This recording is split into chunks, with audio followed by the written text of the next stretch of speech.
رمضان رمضان رمضان رمضان رمضان رمضان الحمد لله رب العالمين والعاقبة للمتقين والصلاة والسلام على سيد المرسلين وعلى آله وأصحابه أجمعين أما بعد أعوذ بالله من الشيطان الرجيم بسم الله الرحمن الرحيم يا أيها الذين آمنوا كتب عليكم الصيام كما كتب على الذين من قبلكم لعلكم تتقون وقال تعالى فمن شهد منكم الشهر فليصم صدق الله مولانا العظيم. میرے محترم دوستوں اور بزرگوں اور بھائیوں اور بچوں اور ماؤں اور بہنوں اور بیٹیوں، میں پھر ایک مرتبہ قاری احمد علی رمضان کے یہ مبارک مہینے میں آپ کی خدمت میں حاضر ہوا ہوں.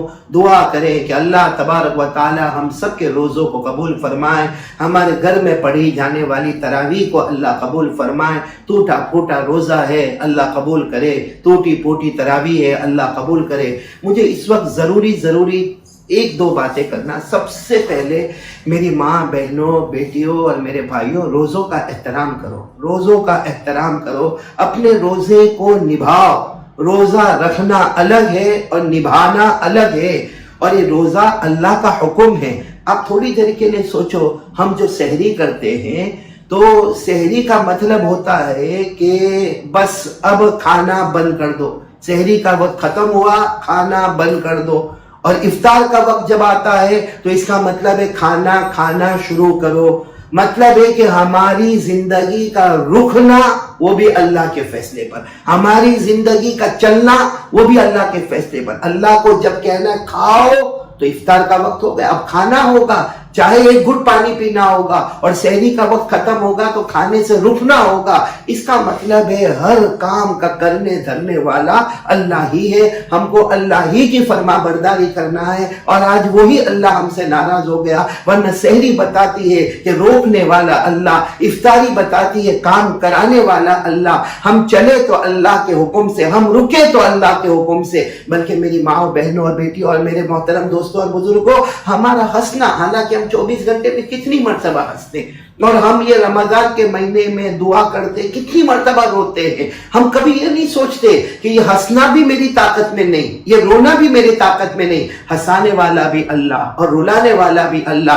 اللہ نے کتنے پیار سے قرآن پاک میں فرمایا وَأَنَّهُ هُوَ أَضْحَكَ وَأَبْكَى وَأَنَّهُ هُوَ أَمَاتَ وَأَحْيَا وَأَنَّهُ خَلَقَ الزَّوْجَيْنِ الذَّكَرَ وَالْأُنثَى مِن نطفة اذا تمنا. اللہ تبارک و تعالیٰ فرماتے میرا بندہ ہنسانے والا بھی میں ہی، رلانے والا بھی میں ہی، سحری میں تجھے روکنے والا بھی میں ہی، افطاری میں تجھے چلانے والا بھی میں ہی، سب کچھ کرنے دھرنے والا اللہ. تو وہ اللہ نے روزے کا بہت بڑا ثواب دیا ہے. ایک ہے روزہ رکھنا اور ایک ہے روزے کو نبھانا. اتنا بڑا ثواب ہے کہ اللہ تبارک و تعالیٰ فرماتے میرا بندہ قیامت میں نماز لے کر آئے گا، میں تجھے جنت عطا کروں گا. میرا بندہ زکوٰۃ، صدقات، خیرات لے کر آئے گا، میں تجھے جنت عطا کروں گا. میرا بندہ حج اور عمرے لے کر آئے گا، میں تجھے جنت عطا کروں گا. لیکن جب روزے کا معاملہ آیا، اللہ تبارک و تعالیٰ نے فرمایا میرا بندہ روزہ لے کر آئے گا، میں جنت نہیں عطا کروں گا، میں خود تیرا بن جاؤں گا، تو میرا بن جائے گا. ایک روزہ ایسی عبادت ہے جس میں تھوڑی دیر کے لیے بندہ اللہ کی مشابہت اختیار کرتا ہے. اللہ کھاتے نہیں، اللہ پیتے نہیں، اللہ کو بیوی بچوں کی ضرورت نہیں. روزہ رکھنے والا بھی سحری سے لے کر افطار تک نہ کھاتا ہے، نہ پیتا ہے، نہ بیوی کے قریب جاتا ہے، اللہ سے مشابہت اختیار کرتا. اللہ فرماتے بندہ یہ تیرا اور میرا معاملہ ہے، اس لیے ساری عبادتوں پہ جنت عطا کروں گا. روزے پر جنت کا پیدا کرنے والا خود اللہ ملے گا، اللہ ہم کو ملے گا، ہم اللہ کو ملیں گے. بہت بڑی نعمت کبریٰ، یہ نعمت عظمیٰ ہے. اس لیے ہم کو جتنا ہو سکے روزہ رکھے اور روزے کو نبھائے. انشاءاللہ جمعہ کی رات کو میں بتاؤں گا کہ روزے کو نبھانا کیسے ہوتا ہے. اس وقت مجھے یہ بتانا ہے کہ ہر گھر میں الحمدللہ افطار کے وقت کھجور ہوتی ہے. الحمدللہ الحمدللہ بہت ہی کم ایسے اکا دکا گھر ہوں گے جہاں افطار میں کھجور کا انتظام نہیں ہوتا ہوگا، ورنہ باقی ہر گھر میں کہیں مدینہ منورہ کی کھجور ہے تو کہیں ایران کی کھجور ہے، کہیں لمبی کھجور ہے، کہیں اجوا کھجور ہے، کہیں برنی تو کہیں قلمی، کہیں بہت پیاری پیاری کھجوریں ہوتی ہیں۔ لیکن کھجور کھانے کا مسنون طریقہ کیا؟ ہم لوگ کیا کرتے ہیں، جیسے اذان ہوئی مغرب کی یا افطار کا وقت ہوا، اللہم لک صمت و بک آمنت، تو دعا پڑھی، اور دعا پڑھنے کے بعد سیدھے کھجور ہمارے منہ میں نہیں۔ اس وقت بھی میری ماں بہنوں اور میرے محترم دوستوں اور بزرگوں اگر خیال رکھے تو بہت اچھا ہوگا۔ کھجور اگر کھانے کا کیا مسنون طریقہ ہوتا ہے، کھجور کھانے کا مسنون طریقہ کیا ہوتا ہے، وہ میں آپ کو بتانا چاہتا ہوں۔ اللہ تعالی ہم سب کو دیکھو ہر سنت پر عمل کرنا، ہر سنت پر عمل کرنا، کیونکہ ہمارے نبی صلی اللہ علیہ وسلم سے محبت کا طریقہ یہی ہے۔ امام مالک رحمت اللہ علیہ نے فرمایا، حضرت نوح کی کشتی میں جو بیٹھے، حضرت نوح علیہ السلام نے کشتی بنائی تھی، جو کشتی میں بیٹھے وہ بچ گئے، اور جو کشتی سے باہر گئے وہ ڈوب گئے۔ جو کشتی میں بیٹھے وہ بچ گئے، اور جو کشتی سے باہر گئے وہ ڈوب گئے۔ بس امام مالک رحمت اللہ علیہ فرماتے ہمارے نبی صلی اللہ علیہ وسلم کی سنتوں کا حال یہ ہے کہ جو سنتوں پر آ گیا وہ ایسے جیسے حضرت نوح علیہ السلام کی کشتی میں بیٹھ گیا، کنارے پر پہنچ گیا، اور جس نے سنتوں کو توڑا وہ ایسا ہے جیسے حضرت نوح کی کشتی کے باہر گیا اور پانی میں ڈوب گیا۔ تو میں بات کر رہا تھا آپ کو کھجور، دیکھو جیسے میرے ہاتھ میں یہ کھجور ہے، کھجور کھانے کا مسنون طریقہ یہ ہے جو ہمارے آقا صلی اللہ علیہ وسلم کے کھانے کا طریقہ تھا۔ اور اس سے سوچو ہمارے نبی نعمتوں کی کتنی قدر کرتے تھے۔ سب سے پہلے ہمارے نبی کھجور کو کھولتے تھے۔ دیکھو میں نے آپ کے سامنے کھجور کھولی، تو یہ کھجور کو کھولنا گویا ایک ہمارے نبی کا طریقہ ہو گیا۔ پھر اس کے بعد ہمارے نبی بیج کو نکالتے تھے، جیسے یہ بیج نکلا اور اس کو چوستے تھے، یہ ہمارے نبی کھجور کو چوستے تھے۔ تو کھجور کو بیج کو نکالنا اور چوسنا یہ دوسرا طریقہ ہو گیا۔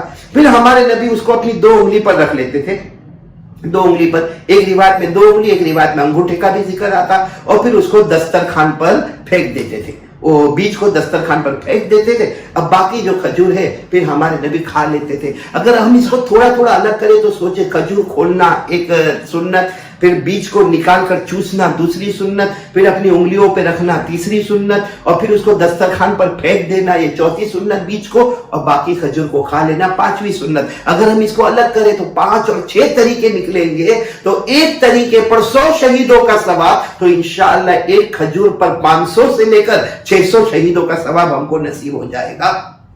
یہ ایک سنت آپ کو بتانی تھی، بہت ضروری تھی، جو میں نے آپ کو بتا دی۔ انشاءاللہ اب سے ہم کھجور اسی طریقے پر کھائیں گے۔ اور ایک اور چیز مجھے آپ کو بتانا ہے، وہ یہ بتانا ہے کہ اس سے پہلے ہم نے 6 سنتیں بتائی تھی، وہ 6 سنتیں اس کے متعلق تھی کہ سونے سے پہلے آدمی کو کیا کرنا۔ اب اگر آدمی اٹھے تو 3 کام کر لیں گے، میں پھر وہی باتیں بتاؤں گا جو آج اکثر لوگوں کو پتہ نہیں ہے۔ دیکھو سب سے پہلی سنت، جب ہم اٹھے تو اپنے دونوں ہاتھوں سے آنکھوں کو ملے، 1 مرتبہ ملے، 2 مرتبہ ملے، 3 مرتبہ ملے۔ ایک حدیث میں آتا ہے ساتھ میں کہے سبحان اللہ سبحان اللہ سبحان اللہ، پھر لا الہ الا اللہ محمد الرسول اللہ صلی اللہ علیہ وسلم۔ تو یہ پہلی سنت ہو گئی، آنکھوں کو ملنا اصل سنت ہے۔ جی چاہے تو ساتھ میں پڑھ لے سبحان اللہ سبحان اللہ سبحان اللہ، اور کلمہ طیبہ پڑھ لے۔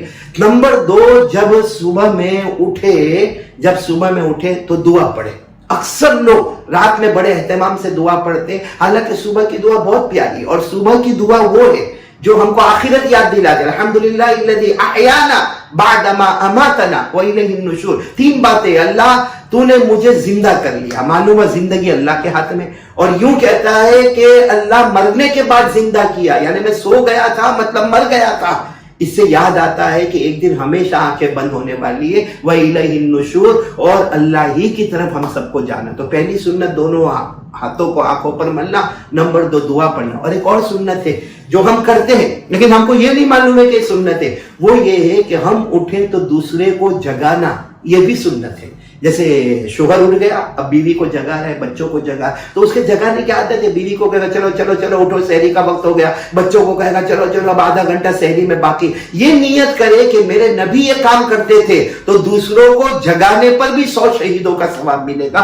ہم کام کرتے ہیں، جیسا بیوی پہلے اٹھ گئی، گھر کی عورت اٹھ گئی تو سب کو جگاتی ہے، گھر کا شوہر اٹھ گیا تو سب کو جگاتا ہے، باپ بچوں کو جگاتا، مگر یہ نیت کر کے جگائے کہ میرے نبی بھی اپنے گھر والوں کو بیدار کرتے تھے، اس لیے میں اپنے گھر والوں کو بیدار کرتا ہوں، تو سب کو جگانے میں بھی سنت مل جائے گی. اللہ تعالی ہم سب کو عمل کی توفیق عطا فرمائے. آمین وآخر دعوانا ان الحمدللہ رب العالمین. ہے ہند میں انوکھا مرکز تحفظ-E-Deen، یہ دین کا ترجمہ ہے مرکز تحفظ-E-Deen.